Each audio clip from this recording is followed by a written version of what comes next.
Okay, good day. So, topic, divisibility rule of 4.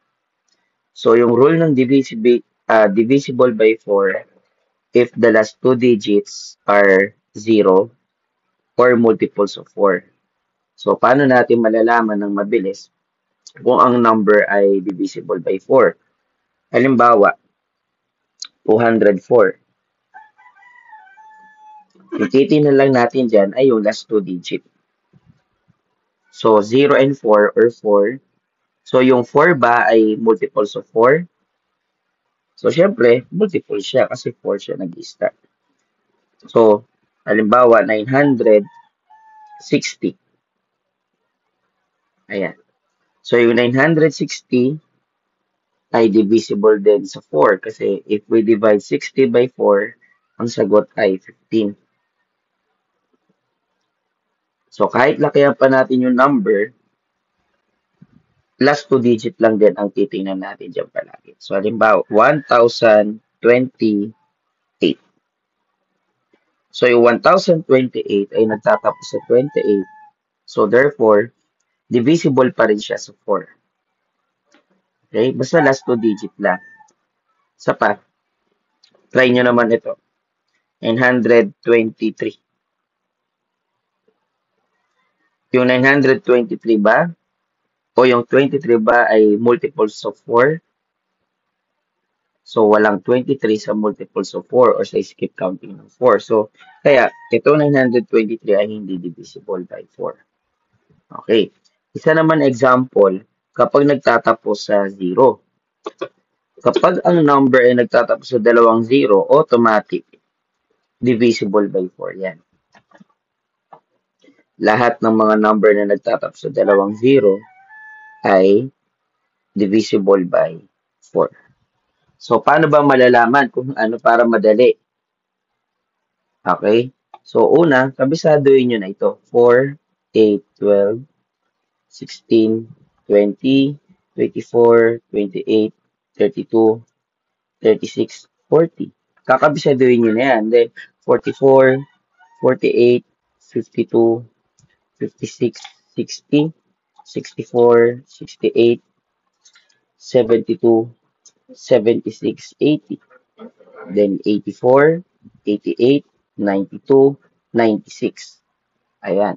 Kapag yung mga number ay nagtatapos sa ganitong digits, yan ay automatic divisible by 4. Halimbawa, ito 04. Ayun. 60.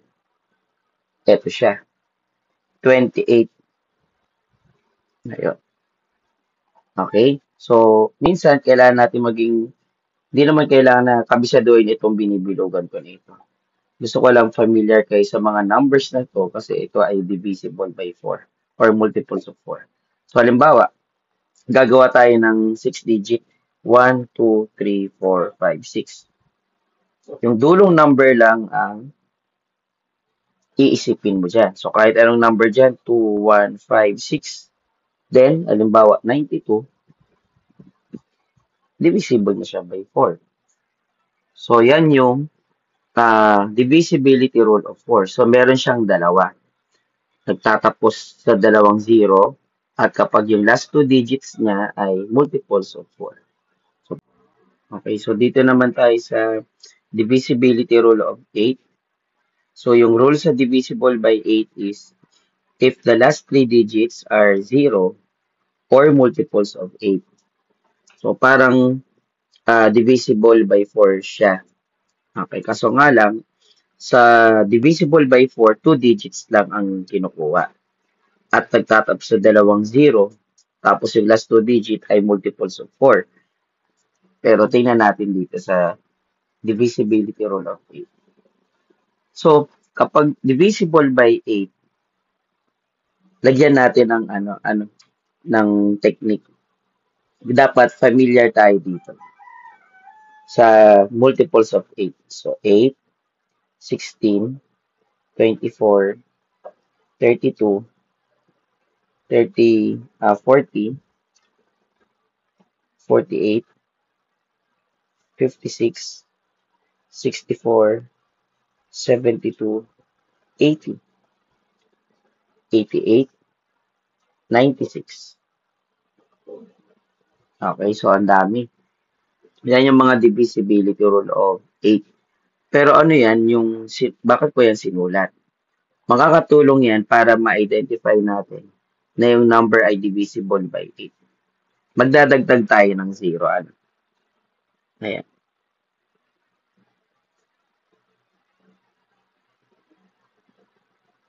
Dadagdagan natin lahat ng 0 para makuha natin yung tinatawag nating 3 digits.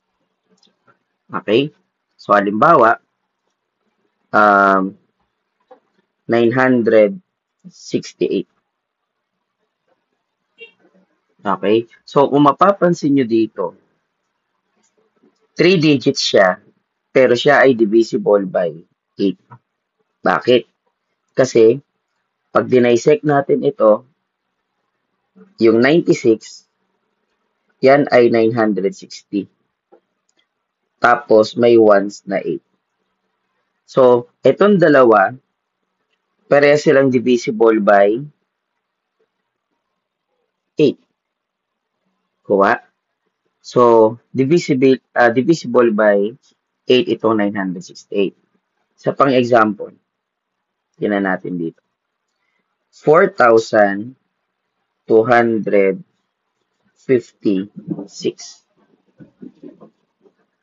Okay. So, tatry natin. Check natin kung tama, kung ito ay divisible by 8 o hindi. So, dito tayo titingin sa 3 digit. 1, 2, 3. Ano yung pinakamalapit na multiples of 8 or 80 doon sa 256? Tingnan nyo to. 240, diba? So, i-minus natin yan. So, ang matitira ay 6, 1, 0, 0. So, yung 16 ba ay divisible by 8? Siyempre, divisible. So, therefore, itong 4,256 ay divisible by 8. Pero pwede namang ganito ang gawin ninyo. Kung nalilito kayo sa ganon, pwede naman kayo mag-divide. So, 256 divided by 8. Kasi, di ba, kapag yung last 3 digit ay multiples of 8 or divisible by 8, ganito gagawin nyo. Pwede naman kayo mag-divide. So, we have 3, 24, 1, bring down 6, 2. 2 times 8 is 60. So, divisible yung 256. Kaya yung 4,256 is divisible by 8. Isa pa. 3 digit lang. Halimbawa, dito kasi ako masanay. Pero depende sa inyo kung ano ang gusto niyo. Kung ito, pangalanan natin na letter A ang method na to. Halimbawa, 12,672.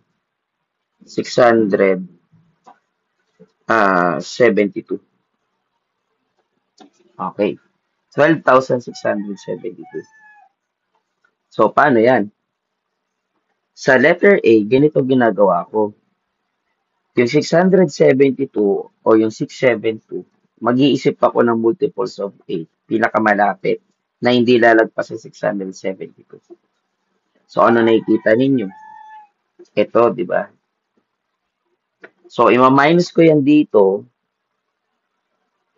Ayan. So, pag minus, we have 232. Di ba? So, kung mapapansin nyo, itong 32 ay may kita rin natin dyan.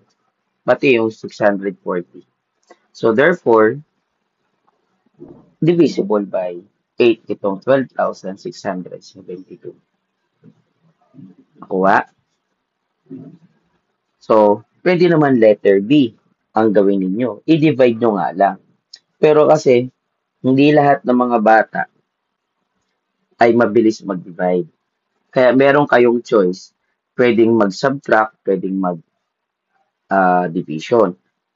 Okay, so solve muna natin ito. 67 divided by 8 is 8.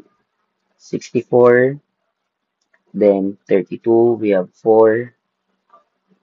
So, wala siyang remainder, so therefore, divisible siya. Kahit saan dito ay okay. Kahit saan dyan. Pwedeng A, pwedeng B. Depende ito sa kakayanin nyo. Kung mabilis kayo mag-divide, pwede nyo gamitin yung letter B. Kung nahirapan naman kayo mag-divide, pwede nyo i-consider ito. Basta't familiar kayo sa multiples of 8. Ito yung 8, 16, 24, 32 hanggang 96. Tapos dinagdagan ko lang ng 0 para maging 3 digits. Okay, gaya nito 672, pinakamalapit niya 640. Okay, so pag pinag-minus 32, so kung nakita ninyo, itong 640 at 32 ay nandito. Okay? 320, ayan. So, yun yung divisible by 8. And isa pa, kapag nagtatapos daw siya sa 0, halimbawa, 9,000, automatic yan 9,000. Lahat na nagtatapos sa 3-digit 0 ay divisible by 8. Okay? So, maliwanag na yung divisibility rule of 8 and 4. Yun lang. Thank you.